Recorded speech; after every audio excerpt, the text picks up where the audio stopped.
जय हिंद मित्रांनो, आपल्या Shivarth day classes या यूट्यूब चॅनलला मी सर्वांचं स्वागत करतो. आपण या व्हिडिओमध्ये महत्त्वाचं परिसर अभ्यास आणि विज्ञान यामधील जे काही आपल्याला MCQ प्रश्न TET परीक्षा म्हणजेच शिक्षक पात्रता परीक्षा या अनुषंगाने पाहायचे आहेत. तर आपण एक एक प्रश्न या ठिकाणी पाहूया. मित्रांनो, व्हिडिओ स्किप न करता पहा, जेणेकरून आपल्याला नक्कीच फायदा होईल. तर बघूया आपण. पहिला प्रश्न आहे या ठिकाणी, खालीलपैकी कोणते जीवनसत्व पाण्यात विरघळते? जीवनसत्व अ 2, ब 3, ड आणि 4 के. तर लक्षात घ्या, या ठिकाणी आपल्याला बघा पाण्यात जे काय असणारे द्रावणीय आहेत ते कोणते आहेत आणि मेदामध्ये द्रावणीय कोणते आहेत बघा. पाण्यामध्ये विरघळणारे, तर त्यामध्ये पाण्यात द्रावणीय किंवा पाण्यात विरघळणारे याच्यामध्ये दोनच आहेत मित्रांनो फक्त. ते कोणते आहेत? तर त्यामध्ये लक्षात घ्या, ब आणि दुसरं म्हणजे की क. तर याच्यामध्ये बघा, आता मेदात द्रावणीय जर बघितले आपण, मेदामध्ये म्हणजेच की लक्षात घ्या, स्निग्ध पदार्थात द्रावणीय कोणते कोणते आहेत? तर त्यामध्ये बघूया आपण. बघा, अ आहे, त्याच्यानंतर ड, ई, ड, ई, के. तर हे महत्त्वाचे असणार आहेत. तर आता एक लक्षात घ्या गोष्टी, तर आपल्याला जे काही विचारलेलं आहे त्याने, की पाण्यात विरघळणारं जीवनसत्व कोणतं? तर आपल्याला पर्यायामध्ये कोणतं दिसत आहे मित्रांनो? तर बघा, 2 नंबरचा पर्याय आपलं योग्य उत्तर असणार आहे. बाकीचे मात्र मेदामध्ये विरघळणारे आहेत. पुढचा प्रश्न आपल्याला या ठिकाणी बघूया, जो की विचारला जाईल. तर सर्वात महत्त्वाचं म्हणजे की त्वचेच्या आरोग्यासाठी कोणते जीवनसत्व फायद्याचे असते? तर यामध्ये आपल्याला बघा, असं कोणतं जीवनसत्व आहे की त्याला आपण वार्धक्य विरोधी जीवनसत्व सुद्धा म्हणतो, म्हणजेच की आपल्या त्वचेचं आरोग्य सुस्थितीत ठेवतं ते. तर लक्षात घ्या, जीवनसत्व अ 2, ब 3, क 4, ड. तर योग्य उत्तर काय असणार आहे मित्रांनो आपलं? तर सर्वांनी लक्षात घ्यायचं आहे, पर्याय क्रमांक 3 जीवनसत्व क हे आपल्याला त्वचेच्या आरोग्यासाठी चांगलं असतं. कारण त्वचेच्या अंतर्गत भागामध्ये कोलॅजन नावाचं एक प्रथिन असतं. लक्षात घ्या, कोणतं? कोलॅजन त्वचेच्या अंतर्गत असतं आणि या कोलॅजनच्या निर्मितीमध्ये महत्त्वाची भूमिका असते. कोणाची? व्हिटॅमिन सीची, म्हणजेच जीवनसत्व क ची. तर त्यामुळंच काय होतं, तर जे काय आपलं जे काय त्वचेचं आरोग्य आहे ते सुस्थितीत राहतं.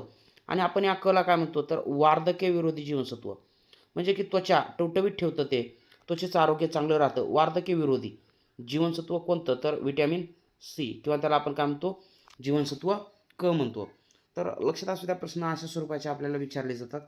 त्याच्यानंतर अचा जर विचार केला तर रेटिना, डोळ्यातील जे काय रेटिनाचं कार्य चांगल्या प्रकारे ठेवण्याचं काम. त्याच्यानंतर ब, एकूण 8 ग्रुपमध्ये ते विभागलेलं आहे. पुढे आपल्याला पाहायचं आहे ते सुद्धा. त्याच्यानंतर जीवनसत्व ड, डचा जर विचार केला तर आपल्या हाडाच्या बाबतीत सर्वात महत्त्वाचं असणार आहे बघा. हाडाचं जे काही असणारं आरोग्य आहे ते सुस्थितीत ठेवण्याचं काम हे आपल्याला ड करताना पाहायला मिळतं. बघूया आपण पुढचा प्रश्न महत्त्वाचा. तर या ठिकाणी कवचदारी फळे हा खालीलपैकी कोणत्या जीवनसत्वाचा समृद्ध स्रोत आहे? तर लक्षात घ्या, कवचदारी फळे जे असणार आहेत त्याच्यामध्ये मग कोणते आहेत? अक्रोड आहे, बदाम आहे, त्याच्यानंतर असणारं महत्त्वाचं म्हणजेच की काजू असेल म्हणा. ठीक आहे, तर कवचदारी फळांच्या बाबतीत लक्षात घ्या.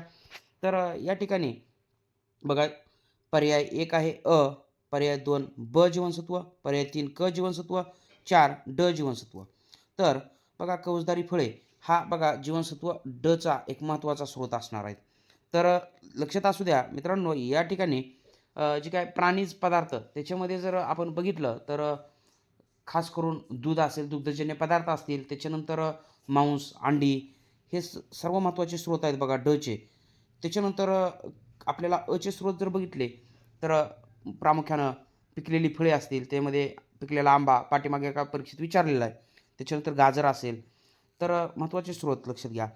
त्याच्यानंतर बच्या बाबतीत बघितलं आपण तर मोड आलेली धान्य असतील वगैरे लक्षात घ्या. त्याच्यानंतर कच्या बाबतीत जर बघितलं तर लिंबूवर्गीय फळं असतील, म्हणजेच की आवळा असेल, त्याच्यानंतर स्ट्रॉबेरी असेल महत्त्वाचं, मोसंबी असेल, संत्री असेल. चला पुढचा प्रश्न आपल्याला नंतर पुढचा पॉईंट आहे 4थ्या क्रमांकाचा प्रश्न बघूया आपण. एकूण बघा, आतापर्यंत 2 TET क्वालिफाय असण्याचा आणि 3 वेळेस टेट देण्याचा जो काही अनुभव आहे पूर्णपणे वापरून आपण या ठिकाणी हा डाटा पाहत आहोत. तर सर्वात महत्त्वाचं, पेलाग्रा हा आजार कोणत्या जीवनसत्वाअभावी होतो? तर आपल्याला बी ग्रुप महत्त्वाचा आहे. तर लक्षात घ्या, या ठिकाणी पर्याय 1 B1, पर्याय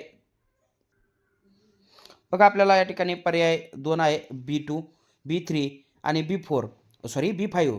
तर लक्षात घ्यायचा भाग म्हणजेच की तर बघा पेलाग्रा हा आजार जर बघितला तर B3 म्हणजेच की लक्षात घ्या या जीवनसत्वाच्या अभावामुळे हा आजार होतो. आता B1चा जर आपण विचार केला तर बेरी हा आजार होतो. लक्षात घ्या बेरी महत्त्वाचा आजार हा सुद्धा.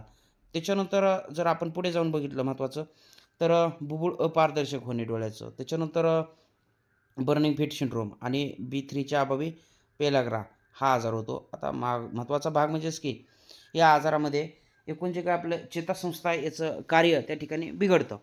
पुढचा पॉईंट आपण बघणार आहोत की बाबा कोणत्या जीवनसत्वाला वांजपणा विरोधी जीवनसत्व म्हणतात. तर प्रश्न महत्त्वाचा आहे मित्रांनो, असं कोणतं जीवनसत्व आहे की त्याला आपण वांजपणा विरोधी जीवनसत्व म्हणतो. तर लक्षात घ्या 1 नंबरचा पर्याय जीवनसत्व B2, जीवनसत्व K3, जीवनसत्व D4, जीवनसत्व E. तर वांजपणा विरोधी जीवनसत्व मित्रांनो पर्याय क्रमांक 4 हे आपलं योग्य उत्तर असेल. आता या ठिकाणी लक्षात घ्या प्रजनन संस्थेचं जे काय असणारं कार्य आहे ते सुस्थितीत ठेवण्याचं काम ईच्या माध्यमातून होतं.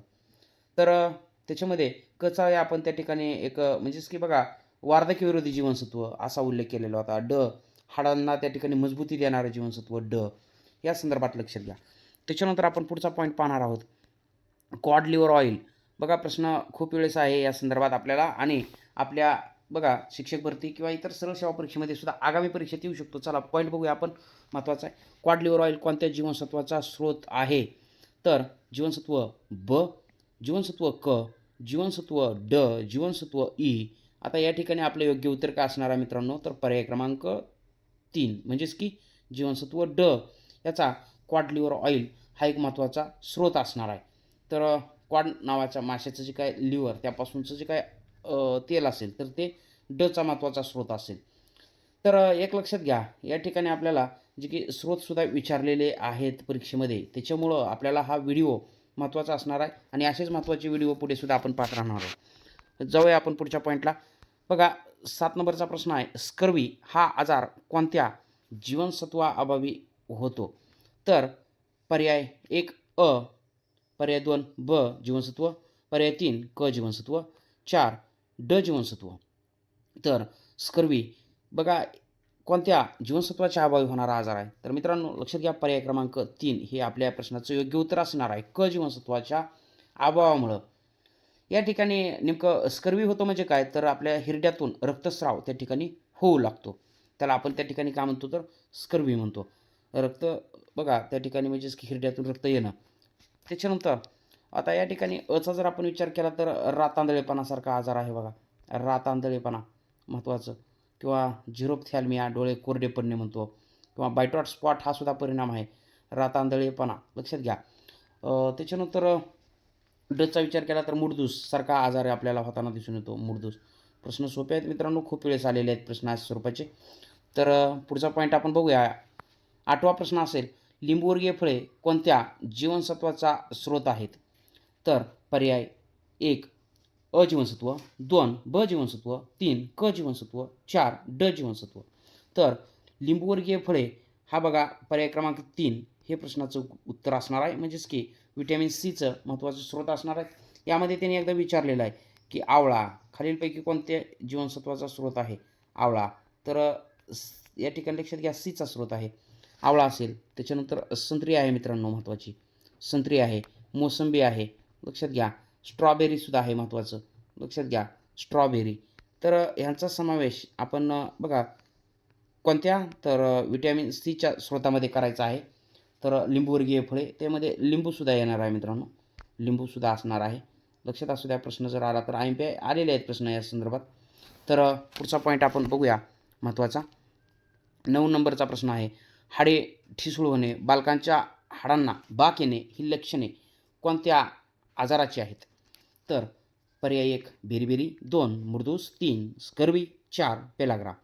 तर या प्रश्नाचं योग्य उत्तर काय असणार आहे मित्रांनो, तर पर्याय क्रमांक 2 म्हणजेच मुर्दूस. या ठिकाणी एक लक्षात घ्या पॉईंट, मुर्दूस या आजाराला रिकेट्स असं सुद्धा म्हणतात. प्रश्न जर आला रिकेट्स हा आजार कशाच्या अभावी होतो तर डच्या अभावी, जीवनसत्व डच्या अभावी होतो. तर बेरी अशक्तपणा, अति अशक्तपणा, श्रीलंकेतील जी काही सिंहली भाषा आहे त्याच्यामध्ये बेरी म्हणजे अशक्तपणा आणि बेरी म्हणजे अति अशक्तपणा असा त्याचा अर्थ होतो बेरीचा. तर हा ब1च्या अभावी होतो, B1च्या अभावी. त्याच्यानंतर स्कर्वीचा जर विचार केला तर कच्या अभावी होतो आणि पेलाग्राचा जर आपण विचार केला तर त्या ठिकाणी लक्षात घ्या B3च्या अभावी किंवा B3च्या अभावी पेलाग्रा हा आजार होतो. तर हा MP पॉईंट आहे हा सुद्धा मित्रांनो. तर पुढचा पॉईंट आणि मुडदुसला रिकेट्स असंही दुसरं नाव आहे, लक्षात घ्या. त्याच्यानंतर बघा 10वा प्रश्न असेल आपला, रक्त घोटण्यास कोणते जीवनसत्व आवश्यक असते. थेट रक्त घोटण्यासाठी बघा कोणत्या जीवनसत्वाची गरज असणार आहे. तर पर्याय 1 अ जीवनसत्व, पर्याय 2 ब जीवनसत्व, पर्याय 3 ड जीवनसत्व, पर्याय 4 के जीवनसत्व. तर या प्रश्नाचं योग्य उत्तर आपलं काय असणार आहे तर पर्याय क्रमांक 4 म्हणजेच की के जीवनसत्व असणार आहे रक्त घोटण्यास मदत करणारं. तर थेट म्हणजे की याचा संबंध आहे. तर बघा केच्या अभावामुळं रक्त घोटण्यास अडथळासुद्धा निर्माण होऊ शकतो. आता एक लक्षात घ्या क सुद्धा मदत करतं, परंतु थेट बघा त्या ठिकाणी के महत्त्वाचा असणार आहे आपल्याला रक्त घोटण्यासाठी किंवा जे काय असणाऱ्या बघा रक्तपट्टिका आहेत, रक्तबिंबिका म्हणतो आपण त्याला, प्लेटलेट म्हणतो. तर त्यांचंसुद्धा इथं महत्त्वाचं कॅल्शियमसारखा घटकसुद्धा रक्त घोटण्यास बघा एक महत्त्वाची भूमिका त्यामध्ये बजावत असतो, लक्षात घ्या. किंवा जे काय तुम्हाला मी सांगितलं त्याला आपण रक्तपट्टिका म्हणतो, रक्तपट्टिका किंवा त्यालाच रक्तबिंबिका या नावानं सुद्धा ओळखलं जातं. तर हे घटक बघा रक्त घोटण्यासाठी महत्त्वाचे असणार आहेत आणि जीवनसत्व केचा तर थेट संबंध असणार आहे. त्याच्यामुळे IMP आहे बघा हे. तर मित्रांनो हे होते महत्त्वाचे आपले काही प्रश्न. तर याच्यातून जे काही बघा आपण विश्लेषण केलेलं आहे ते विश्लेषण नक्कीच आपल्याला फायद्याचं ठरेल. आपण जर चॅनलला नवीन असाल तर चॅनलला सबस्क्राईब करा. असेच महत्त्वाचे व्हिडिओ आपण इथून पुढे सुद्धा पाहणार आहोत. तर आपल्या मित्रांनासुद्धा हा व्हिडिओ जास्तीत जास्त शेअर करा. भेटूया पुढच्या व्हिडिओमध्ये. तोपर्यंत धन्यवाद. जय हिंद. वंदे मातरम.